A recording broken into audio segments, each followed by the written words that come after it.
बिस्मिल्लाहिर्रहमानिर्रहीम। अस्सलाम वालेकुम to all of you. Hope so you will be all right.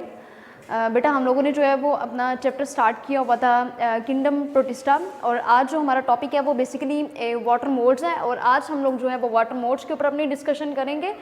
Water modes को हम ओ माइकोटा भी बोलते हैं या ओ माई सिटीज़ भी बोलते हैं, ठीक है जी। बट बेसिकली इसको जो है वो ओ माई कोट्स जो है वो बेसिकली इसको बोला जाता है। ओ माई कोट्स। सो अगर क्वेश्चन आपको ये आए कि write a detail note on oh my coats are water modes, तो आपको समझ आ जानी चाहिए कि वो हमसे अगर ओ माई कोट्स डिमांड कर रहे हैं तो मतलब वो हमसे वाटर मोल्ड की बात कर रहे हैं, ठीक है जी। तो हमने उसके ऊपर जो है वो डिटेल नोट लिखना है। आज हम इसी तरह से जो है वो जिस क्लास की हम बात करने लगे हैं, जिस प्रोटिस्टा की हम बात करने लगे हैं, वो बेसिकली जो है वो ओ माइकोट्स है, यानी वो वाटर मोड्स हैं। सो बेटा जी ये एंशियंट प्रोटिस्ट है, पुराने ज़माने में जो थे ये कदीम तरीन जो है वो प्रोटिस्टा ये माना जाता है, जो कि वाटर मोड्स हैं। और इसको क्लोजली रिलेटिव जो है वो हम समझते हैं कि फंजाई के ये क्लोजली रिलेटिव्स हैं। जिस तरह से हमारे भी जो है वो क्लोजली रिलेटिव्स होते हैं, तो जिनके साथ हमें बड़ा लगाव होता है, हमारे वो करीबी रिश्तेदार होते हैं, इसी तरह से जो है ये वाटर मोड्स जो है, जो कि आपकी बुक के ऊपर बेटा जी लिखा गया है, आपकी बुक के ऊपर लिखा गया है कि ये क्लोजली रिलेटिव हैं। क्लोजली ये रिलेटिव हैं किसके? फंजाई के, ठीक है जी। तो ये फंजाई के जो है ये क्लोजली रिलेटिव है।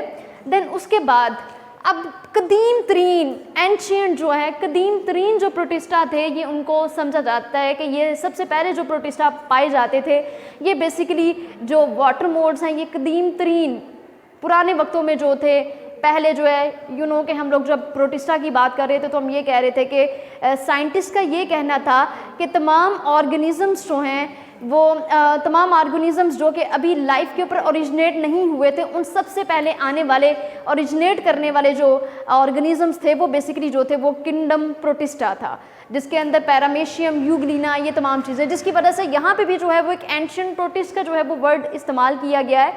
अभी हम बात कर लेते हैं सेल वॉल की। तो इसकी सेल वॉल जो होती है, सेल वॉल के अंदर जो है बेटा जी सेलुलोज होता है as compare to chiton.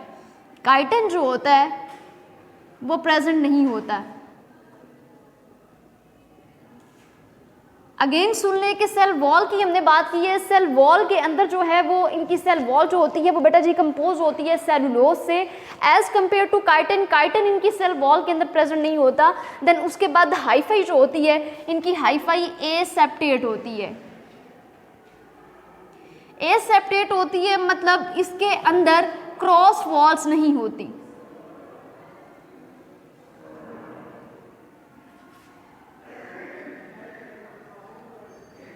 Cross walls की अगर हम बात करें तो एसेप्टेट सीधी हो सकती है या यूं हो सकती हैं।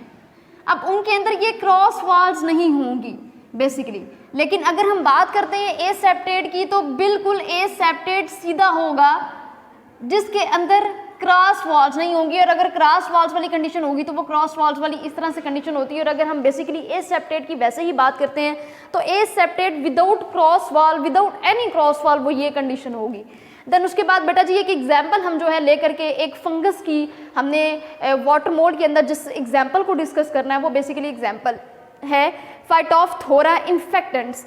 अब बेसिकली फाइटोफथोरा इन्फेक्टेंट्स जो हैं वो एक पैथोजेनिक फंजाई है, मतलब ये एक फंगस लग गया था।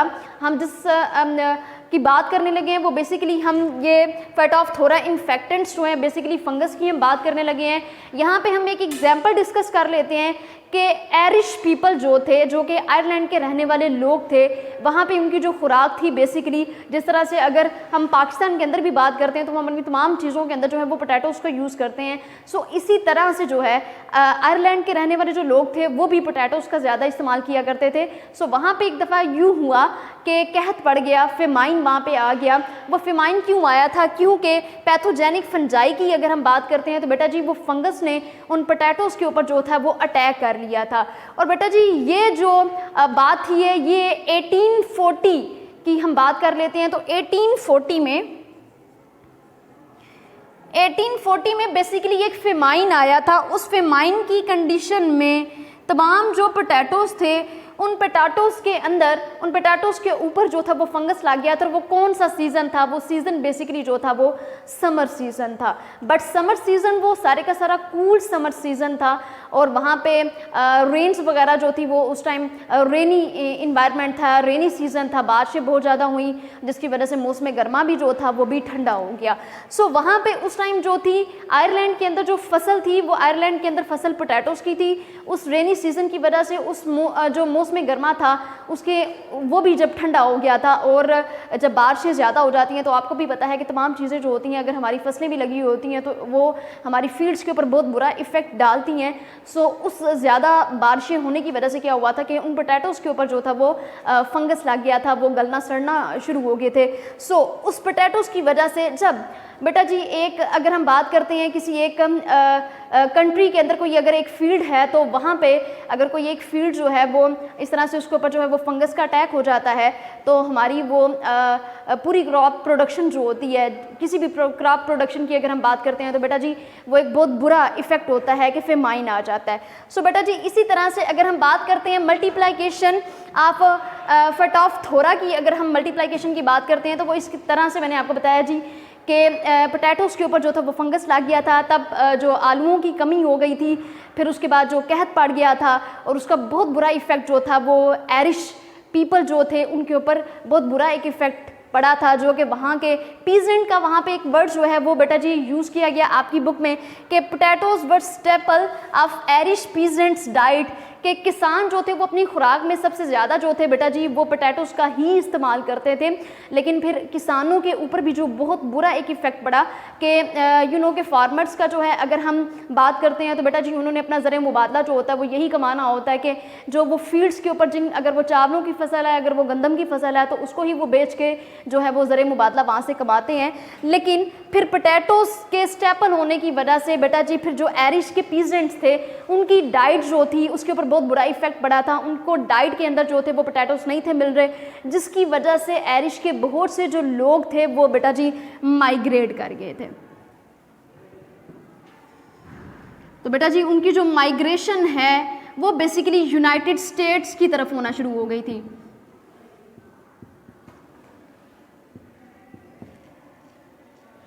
आप भी जानते हैं कि जब हम लोग शहरों से, जब गाँव से हम शहरों की तरफ मूव करते हैं तो हम किस वजह से मूव करते हैं कि हमें हमारी बेसिक जो नीड्स होती हैं वो हमें शहरों के अंदर, सिटीज़ के अंदर ही, अगर हॉस्पिटल्स को लेकर के हम बात करते हैं या दूसरी तमाम जितनी भी हमारी बेसिक नीड्स होती हैं खुराक के लिए, जॉब्स के लिए, तो वो तमाम हमारी बेसिक नीड्स होती हैं वो हमारी सिटीज़ के अंदर हमें जो है वो नज़र आ रहा होता है कि जी यहाँ पे हमारी बेसिक नीड्स जो है वो पूरी हो सकती हैं। अब उस तरह के रिसोर्सेज नहीं रहे गाँव के अंदर। सो बट अगर फेमाइन आ जाता तो फेमाइन की कंडीशन के अंदर भी ये होता है कि जब किसी एक एरिया में फेमाइन आ गया, कहत पड़ गया, उस चीज़ की कमी हो गई है और वहाँ पे लोगों का जो है वो गुजारा करना मुश्किल हो गया, वहाँ पे कुछ इन्वायरमेंट चेंज हो गया, तो लोग जो होते हैं वो वहाँ से बेटा जी माइग्रेट कर जाते हैं। तो इसी तरह से जो आयरलैंड के लोग थे उन आयरलैंड के लोगों ने बेटा जी माइग्रेशन अपनी शुरू कर दी थी यूनाइटेड स्टेट्स की तरफ, दूसरे तमाम एरियाज़ की तरफ, वहाँ जहाँ पे उनकी जो थी ये पोटैटोज़ की नीड पूरी हो सकती थी। यहाँ पे आपकी बुक के अंदर इन्फेक्टेंट्स के लिहाज से अगर बात करते हैं तो वाटर मोल्ड मल्टीप्लाइड जब हुए थे अनचेक्ड की बेस पे ही जो है वो बहुत से लोगों ने आलूओं को खाना शुरू कर दिया था जब फंगस का अटैक हुआ था आलूओं के ऊपर।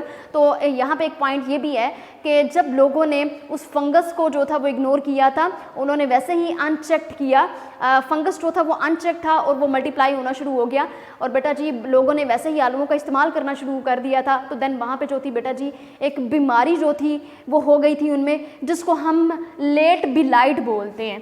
तो आयरलैंड के लोगों में जो एक डिजीज़ हुई थी वो बेसिकली लेट बिलाइट जो थी वो डिजीज़ हो गई थी। जब बेटा जी ये फंगस जो था जिसने आलूओं के ऊपर अटैक किया हुआ था और वहाँ पे जो वाटर मोल्ड था वो मल्टीप्लाइड हो गया हुआ था, लेकिन उस वाटर मोल्ड की मल्टीप्लाइकेशन के नतीजे में उसको चेक नहीं था किया गया कि क्या वाकई वहाँ पे जो है वो वाटर मोल्ड मल्टीप्लाई हुआ है।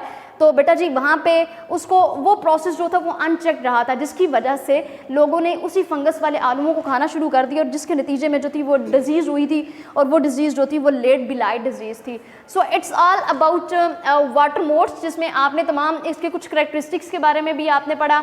उसके बाद आपने ये पढ़ा कि अगर हम किसी एक एग्जाम्पल फंगस को लेकर के बात करते हैं और जब वो ही फंगस हमारी खुराक का जो पार्ट है जो कि पोटैटोस, उसके ऊपर जब हमने बात की है तो पोटैटोस के ऊपर अगर वो फंगस लग गया है तो उसके क्या क्या जो है वो बेटा जी हज़ार्ड्स हमारे लिए हो सकते हैं, और किस तरह से आयरिश के लोगों ने, आयरलैंड के लोगों ने सफ़र किया था और बाद में उनको जो था वो माइग्रेट करना पड़ा था। और इसके नतीजे में अगर हम डेथ्स की बात करते हैं कि जो लोगों के अंदर डेथ हो गई थी, वो बेसिकली डेथ जो थी बेटा कई मिलियन लोग जो हैं उसमें से अप्रॉक्सीमेटली बेटा जी, जो कि आपकी बुक के अंदर लिखा गया है, आपकी बुक के अंदर ये लिखा गया है कि 1 मिलियन पीपल की अगर हम बात करते हैं तो अप्रॉक्सीमेटली 2,50,000 लोग जो थे वो बेटा जी फेमाइन की वजह से काफ़ी ज़्यादा इफ़ेक्ट हुआ था, भूखे रहे, प्यासे रहे, स्टार्व वाली जो कंडीशंस थी वो स्टार्ट हो गई थी। तो अप्रॉक्सीमेटली 1 मिलियन में से बेटा जी 2,50,000 लोगों ने जो था बेटा जी सफ़र किया था इस चीज़ को, 2,50,000। तो यहाँ से ये चीज़ आपको एज अ MCQs भी पूछी जा सकती है कि कितने लोग जो थे जो कि बेटा जी वाटर मोड्स की वजह से जब वो ये वाला फंगस ने अटैक किया था पोटैटोस के ऊपर, तो कितने जो लोगों ने वो सफ़र किया। तो ये चीज़ आपसे जो है वो MCQs में पूछी जा सकती है। सो इसको ध्यान से कर लीजिएगा बेटा, इसमें आपके जो है वो MCQs भी बन रहे हैं जी। कौन से फंगस ने जो था वो अटैक किया था पोटैटोस के ऊपर, तो वो फंगस भी आपसे पूछा जा सकता है। और जब ये फंगस ने पोटैटो के ऊपर अटैक किया था तो उसके नतीजे में लोगों के अंदर जो थी वो कौन कौन सी डिजीज़ होना शुरू हो गई थी। तो बेटा जी वो डिजीज़ भी मैंने लिख दी है कि लेट बिलाइट जो थी वो डिजीज़ उन लोगों के अंदर होना शुरू हो गई थी। और तीसरा MCQs आपका बन रहा जी कि कितने मिलियन लोग जो थे बेटा जी, अगर 1 मिलियन लोग थे तो उसमें 2,50,000 लोगों ने जो था वो स्टार्ट वाली कंडीशंस में जो था वो सफ़र किया था।